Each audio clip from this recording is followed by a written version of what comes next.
Today we want to distribute our previously created content as well as possible on the internet. We started by publishing YouTube videos on our channel and then importing those videos to our website through YouTube. Of course, we could also provide our video content via another source.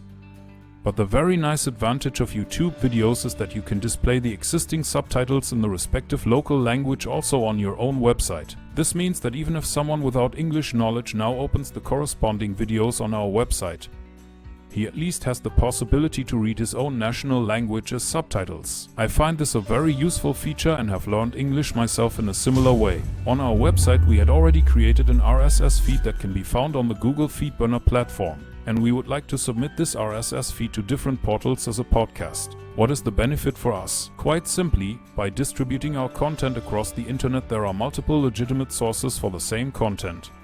And that increases our chances. You can think of it as having multiple tickets in a lottery drum. A few days ago we had already started and registered our podcast on the platform Stitcher. In the meantime, Stitcher has also processed and approved the current episodes and the content from our RSS feed. Great, so our podcast series is already available on Stitcher. Interestingly, you can even find the same podcast twice in the listing. Since the first time I submitted the RSS feed, an error was displayed. I tried again and apparently this resulted in us being listed twice on the same platform. But what is really interesting is the possibility to also get our video content on iPhones and iPads, and that's through the platform for Apple's podcasts. In the past, in order to register a podcast with Apple, you first had to go through cumbersome procedures with the iTunes program. But in the meantime, the major corporation has learned and there is a website where you can easily submit your podcast. It is very practical that you can already see and test the content on the website after the first registration. Only if everything is satisfactorily shown you should submit the podcast for approval. The easiest way to submit a podcast is offered by Google.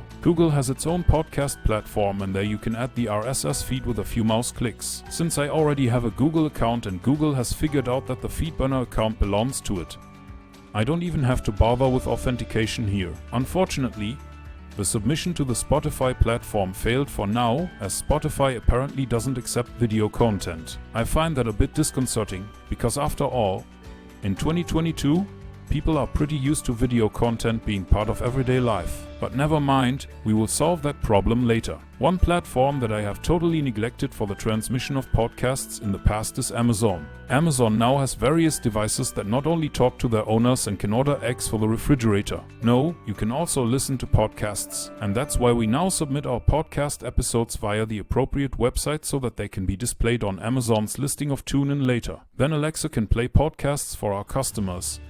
Which is a great idea, right? So we now have the most important platforms for distributing our video content on the internet taken care of for now. We still have to come up with a solution for the problem with Spotify. Actually, it wouldn't be a big problem to make an additional audio file out of the video files.